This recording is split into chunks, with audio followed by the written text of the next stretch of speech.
हरिओम. अमृतानुभव. योगदास श्री जय गणेश जोशी यांचे प्रवचन. अध्याय 7. अज्ञानखंडन. ओवी क्रमांक 233.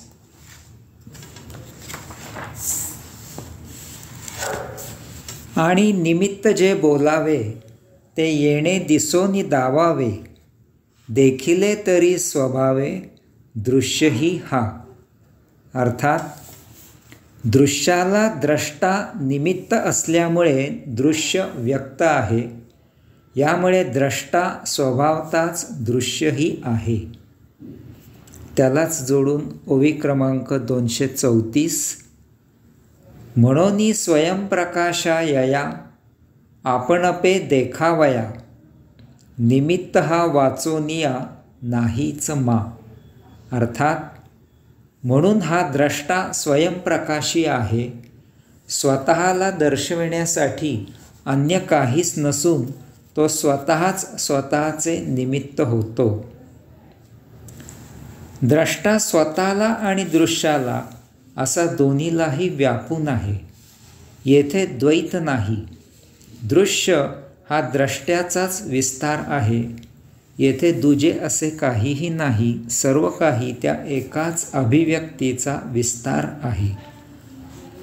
स्वतःच स्वतःला प्रकाशित करण्यासाठी द्रष्टा स्वतःच दृश्याच्या माध्यमामधून स्वतःलाच निमित्त होतो. द्रष्टा स्वयंप्रकाशित आहे. त्याला व्यक्त व्हायला अन्य कोणाचीही गरज नाही. येथे सर्व काही केवळ द्रष्टा आणि द्रष्टाच आहे. तोच सृष्टी निर्माण करतो. त्याची व्यवस्था तोच पाहतो. त्याचा उपभोग तोच घेतो. त्याचा लय स्वतःमध्ये तोच करून घेतो. या सर्व कृती सकृतदर्शिनी विभिन्न आहेत. मूलतः त्या एकच एकसंध आहेत. त्यात जराही भेद नाही. यामुळे कोणीही कोणाबद्दल आपपरभाव बाळगू नये. सर्व आपणच आहोत.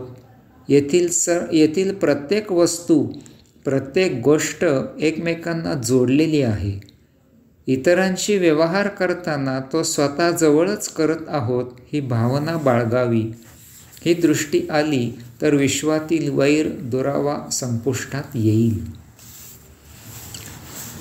ओवी क्रमांक 235. भलतेच विन्यासे दिसत तेणेची दिसे, हा वाचून नसे येथे काही. अर्थात अनेकविध दृश्यांमधून तोच एकमेव द्रष्टा आहे. त्याशिवाय येथे अन्य काहीही नाही. कितीही अगदी परस्पर विरुद्ध गोष्टी असल्या तरीही प्रत्येक ठिकाणी एकमेव द्रष्टाच आढळून येतो. येथे एका द्रष्ट्याशिवाय अन्य काहीही नाही. एखादी अस्तित्वात असलेली गोष्ट व्यक्त करायची असेल तर त्यासाठी द्रष्ट्याचीच मदत घ्यावी लागेल.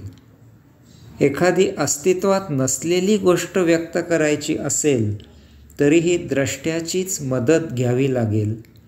एखादी गोष्ट निर्माण करायची असेल तरीही द्रष्ट्याचीच मदत घ्यावी लागेल. एखादी गोष्ट नष्ट करायची असेल तरीही द्रष्ट्याचीच मदत घ्यावी लागेल. कारण येथे सर्वत्र एका आत्मपरब्रह्माशिवाय अन्य काहीही नाही. यामुळे निर्मिती, संगोपन आणि लय असे सर्व एकाच ठिकाणी होत असते. ज्यामधून निर्मिती होते त्यातच संगोपन होते आणि त्यातच त्याचा लय होतो. जन्म आणि मृत्यू एकाच आत्मतत्वामुळे होत असतात. मित्र आणि शत्रू एकाच आत्मतत्वामुळे व्यक्त होत असतात. पाप आणि पुण्य एकाच आत्मतत्वामधून होत असतात. सुख आणि दुःख हे भाव एकाच आत्मतत्वामधून व्यक्त होतात. सुगंधी गुलाब आणि दुर्गंधी घाणेरी एकाच आत्मतत्वामधून गंध देत असतात. हे असे एवढे असूनही ते आत्मतत्व या सर्वाहून निराळे असून ते या सर्वस्वाच्या पलीकडे आहे. यामुळेच त्यामधून परस्पर विरुद्ध निर्मिती होऊ शकते.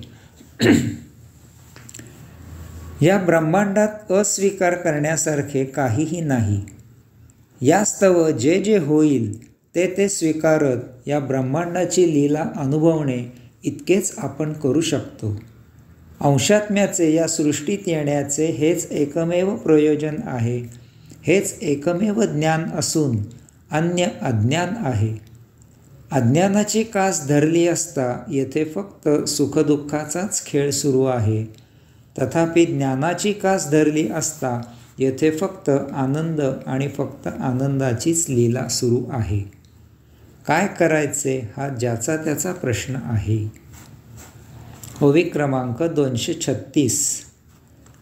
लेणे आणि भांगारे भांगारची एकच फुरे, का जे येथे दुसरे नाहीची म्हणोनी. अर्थात सोन्याचा दागिना केला तरी त्यात सोने तसेच तेच असते. दागिना केला म्हणून तेथे दुसरे काही निर्माण होत नाही. मागील ओवी स्पष्ट करण्यासाठी माऊली दृष्टांत देत आहेत. सोन्याचा दागिना केला म्हणून त्या दागिन्यात अन्य काही निर्माण होत नाही, त्यात सोने तसेच असते. दागिना वितळला की त्यात सोने जसेच्या तसे असते. ओवी क्रमांक 237. जळरंगी दोन्ही जळा वाचुनी नाही, म्हणोनी आन काही नाही ना नोहे. अर्थात पाणी आणि त्यातील लाटा हे दोन्ही पाणीच असते. येथे अन्य काहीही नाही आणि नसतेही. पाणी आणि त्यातील लाटा हे दोन्ही पाणीच असते. याचप्रमाणे या ब्रह्मांडात द्रष्टा आणि दृश्य असे दोन नाहीत. द्रष्ट्यामधूनच दृश्य निर्माण होत असते. यास्तव येथे द्रष्ट्याशिवाय अन्य काहीही नाही आणि नसतेही. ओवी क्रमांक 238. हो का घ्राणानुमेयो येऊ का हाती घेवो, लाहो का दिठी पाहो बलतैसे. त्याला जोडून ओवी क्रमांक 239.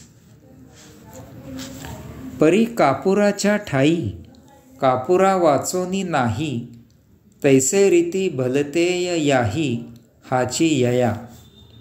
अर्थात नाकाने वास घ्या किंवा हातात घ्या किंवा डोळ्यांनी पहा, परंतु कापराच्या ठिकाणी कापराशिवाय भलते काहीही आढळणार नाही. याचप्रमाणे येथे भलते काहीही नाही. येथे फक्त हाच आहे. माऊली सांगतात की कापराला गंध नाकाने, स्पर्श हातात घेऊन, रूप डोळ्यांनी पाहून असे कसेही जाणा, तेथे आपल्याला फक्त कापूरच जाणवेल. तेथे अन्य काहीही नाही. याचप्रमाणे दृश्याला पंचज्ञानेंद्रियांनी किंवा कसेही जाणा, तेथे त्या दृश्यात द्रष्ट्याशिवाय अन्य काहीही आढळणार नाही. येथे फक्त द्रष्टा आणि द्रष्टाच आहे. येथे अन्य काहीही नाही. बाह्य जगतात आपल्याला पंचज्ञानेंद्रियांनी विभिन्न वस्तुजगत जाणवत असते. यामुळे त्याचे विभिन्न उपभोगही आपल्याला जाणवत असतात. तथापि जर आपण या विभिन्न वस्तुजगतातील द्रष्ट्याला जाणले तर तेथे आपल्याला त्यातील उपभोग न जाणवता तेथे फक्त त्याचा उपयोग करून देह जीवित ठेवणे आणि त्याची धारणा करून त्यायोगे आत्मपरब्रह्माचा साक्षात्कार होऊन स्वस्वरूप प्राप्त करून मुक्त होणे इतकाच उपयोग जाणवेल. हरिओम.